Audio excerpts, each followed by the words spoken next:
Thanks for being here, Mr. Behar. You said earlier in your opening statement that when you work for these companies, they were data-driven. What do you mean by that? Everything at Meta, there's goals based on numbers. There's fine-grained understanding of what is happening. People set their jobs on that. The next 6 months, I'm going to make this number go from this to that. But the ultimate answer is they were dollar-driven too, correct? What I can speak to very directly is that, and my question to Adam was, what percentage of teens should be experiencing unwanted sexual advances?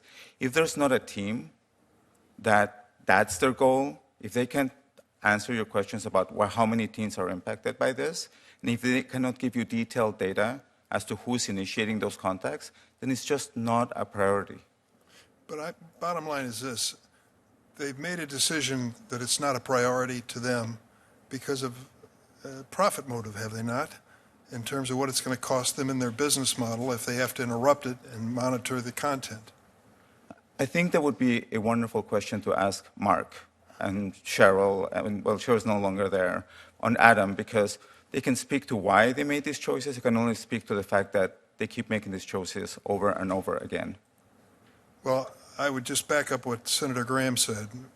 If this becomes expensive to them to continue this outrageous conduct, then they may pay closer attention, that's for sure.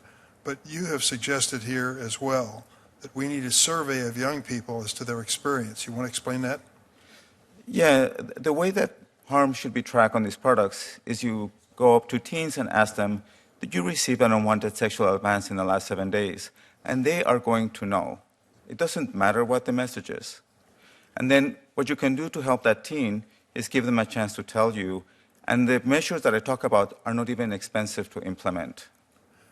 We were also briefed by the DEA in terms of narcotics transactions and the use of platforms for that purpose. Did you ever look into that issue? I did not directly, but what you can do is if you look at the numbers that I provided the committee, there is a category for that class of issues, and you should ask the company how much of that content, which teens experience as that, they take down.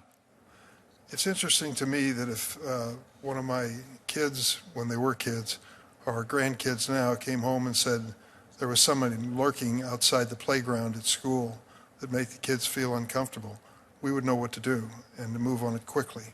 We'd find it unacceptable. And yet, what we know for a reality is that there is danger lurking in the iPhones that they're opening up every single day. And yet we seem to feel that we are unable to respond to this. I hope we can change that. Senator Graham's suggestion about 230, I don't know, you have any thoughts on that? Section 230? No, I'm not qualified to talk about 230, but I can say that these companies should be held accountable for the content they recommend. Well, I certainly agree with that. I think that is the bottom line. Thank you for your testimony.